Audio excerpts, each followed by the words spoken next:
Every year you come up on that lovely season, insurance renewal season, and you have to decide whether to shop or not. But at the end of the day, you've got to see a premium figure and you've got to make a decision. What nobody hardly ever explains is what produced that number, or why the same trucking company can get wildly different rates from two different insurance companies. So today, we're going to go inside the pricing process a little bit. I'm Brian Dale, Truck Insurance Insider, founder of CHIP, the Carrier Health Intelligence Platform, 25 years in trucking insurance, former lead underwriter. I've run my own trucks and I've helped start, grow, and scale trucking companies from the ground up. We're getting into phase 2 of the Insider series, and that starts now. We're done talking about the relationship. Now we talk about how the market actually works. My first point is going to be the hard filters. So before any pricing happens, before any underwriter looks at your account, your trucking company has to pass a set of hard filters that are not negotiable. The first is going to be your state of domicile. An insurance provider has to be licensed in your state to write your policy. If they're not licensed where you operate, conversation's over before it starts. The second is the operation type. Some providers are a flat no on certain operations, like dumping, hazmat, hotshots. Those could completely rule out an insurance company from being able to provide terms. By the way, in insurance, a hotshot is referred to as an operation that uses pickup trucks to haul freight. So if your operation falls into a category that they don't write, it's done. No amount of clean safety records can change that. Third, for some markets, a red ISS score is an automatic decline, no exceptions, no conversation. Your account never gets a human look. We're going to do a full video on that later on this phase because it's one of the most misunderstood things in the industry. Those 3 doors have to be open before anything else happens. My second point on this is that no two markets price the same way. Here's what most people don't realize. Every provider that's left standing after those filters has a completely different pricing model. The state and county that your business is domiciled in makes a night and day difference in rate due to state laws, cost of living, jury awards, those things that affect insurance companies' bottom line.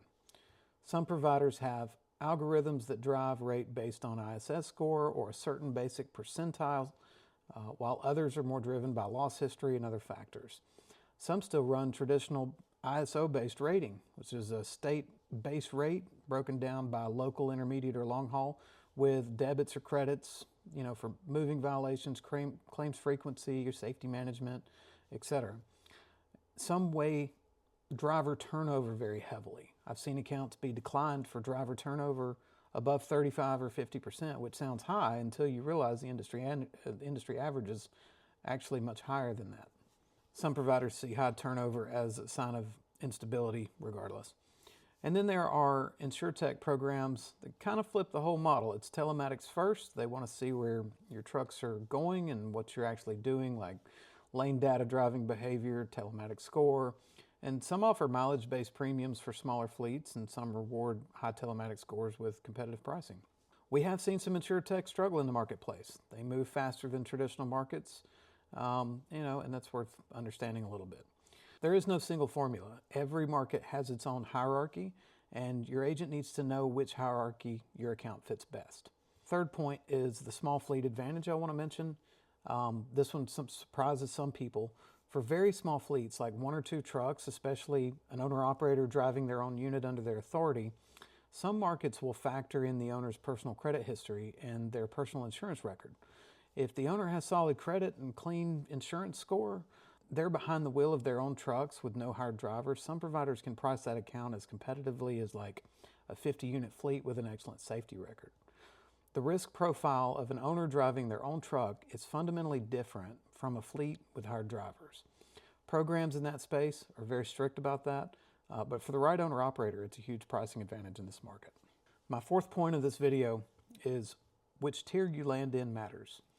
When a trucking company's safety scores or loss history pushes them out of the standard competitive markets or niche competitive programs, they move into a higher risk program business. Higher rates, different terms, sometimes outside vendors handling liability claims instead of the provider's own adjusters, things like that. That matters more than people think. How a claim gets handled after an accident affects legal liability and your long-term cost. The further you get from the standard market, the more these differences can compound. And beyond programs or captives, that's a whole separate conversation, and we're going to do the next video entirely on captives and what the term self-insured actually means, because I hear that term misused quite frequently.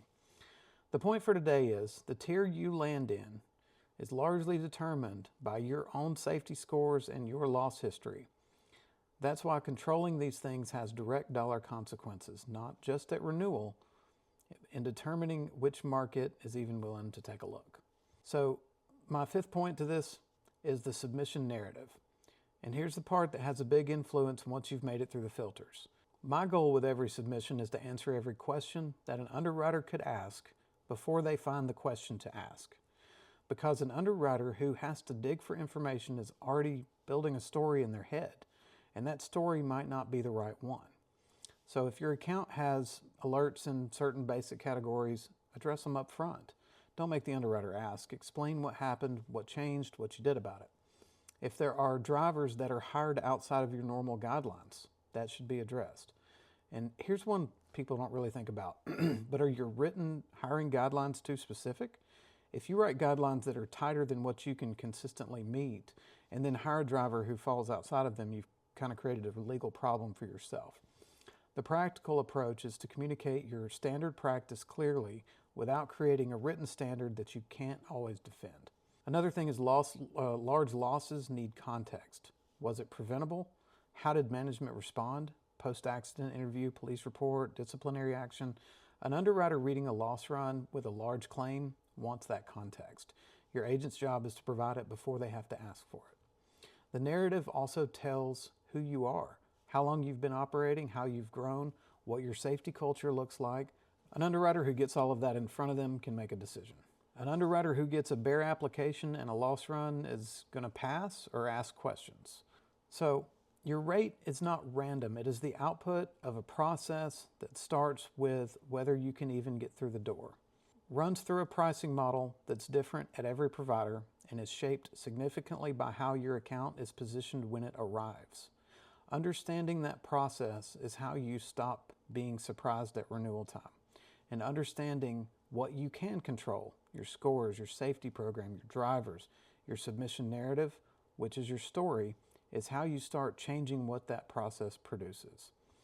Next video, we're talking about captives and what it really means to be self-insured, because if you've ever heard that term, you're going to want to know. I'm Brian Dale. This is Truck Insurance Insider. Subscribe because Phase 2 is just getting started.